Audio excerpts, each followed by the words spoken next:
लाहौर में रिश्तेदारों के फ्रॉड से मुतासिरा बुजुर्ग बेवा फट पड़ी। कहा भांजे ने जालसाजी से मकान हथिया लिया। हरबंसपुरा पुलिस भी दादरसी नहीं कर रही। मुतासिरा खातून ने आंसू भरी गुफ्तगू सुना रहे हैं हाफिज इरफान की इस रिपोर्ट में।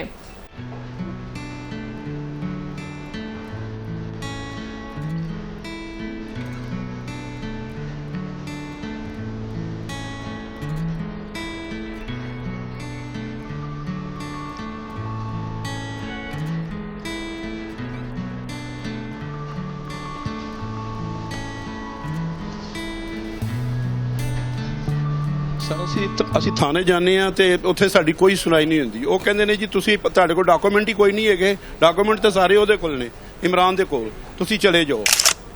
फिर असी साडी कोई भी नहीं सुनदा, असी कित्थे जाके सुनावांगे। साडी वजीरे आला पंजाब मरीम नवाज शरीफ अगे अपील है कि मेरी भैन नूं इहदा हक जिहड़ा वो दिता जाए।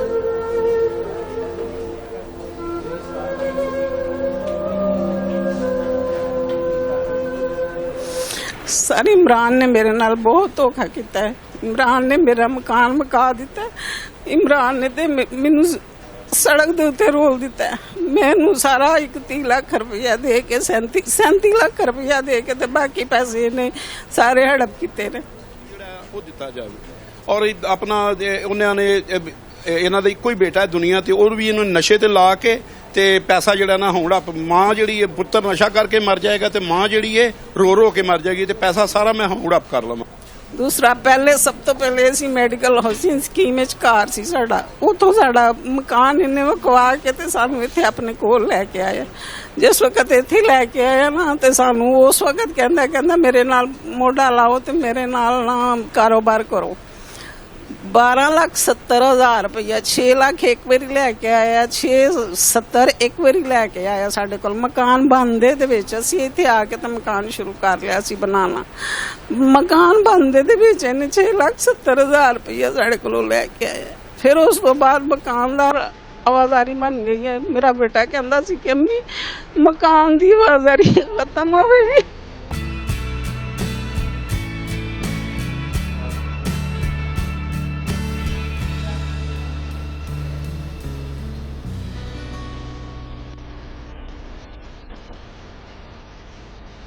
ਅਸੀਂ ਰਿਸ਼ਤੇਦਾਰ ਪਾ ਕੇ ਉਹਦੇ ਕੋਲ ਗਏ ਆ ਕਿ ਯਾਰ ਇਹਨਾਂ ਦੇ ਪੈਸੇ ਜਿਹੜੇ ਨੇ ਉਹ ਦੇ ਦਿਓ ਜੀ। ਮੇਰੇ ਕੋਲ ਕੋਈ ਪੈਸਾ ਨਹੀਂ ਹੈਗਾ। ਇਹਨਾਂ ਨੇ ਲੈ ਕੇ ਪੈਸੇ ਲੈ ਕੇ ਤੇ ਸੈਨ ਅੰਗੂਠੇ ਕੀਤੇ ਨੇ ਤੇ ਬਹਰਾਲ ਸਭ ਝੂਠੋ ਝੂਠ ਹੈ। ਮੇਰੀ ਵੀ ਉਨੀ ਉਮਰ ਹੈਗੀ, ਅਸੀਂ ਤੇ ਅੱਗੇ ਦੀ ਤਿਆਰੀਆਂ ਕਰਨ ਦੇ ਆ ਤੇ ਲਿਹਾਜ਼ਾ ਸਾਨੂੰ ਪੂਰਾ ਇਨਸਾਫ ਦਿੱਤਾ ਜਾਏ।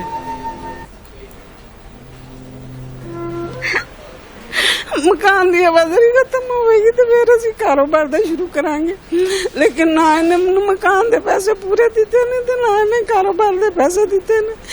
मेरी ताड़े की इल्तिजा है कि मैनू इंसाफ दे, मैनू पैसे दिते जाए।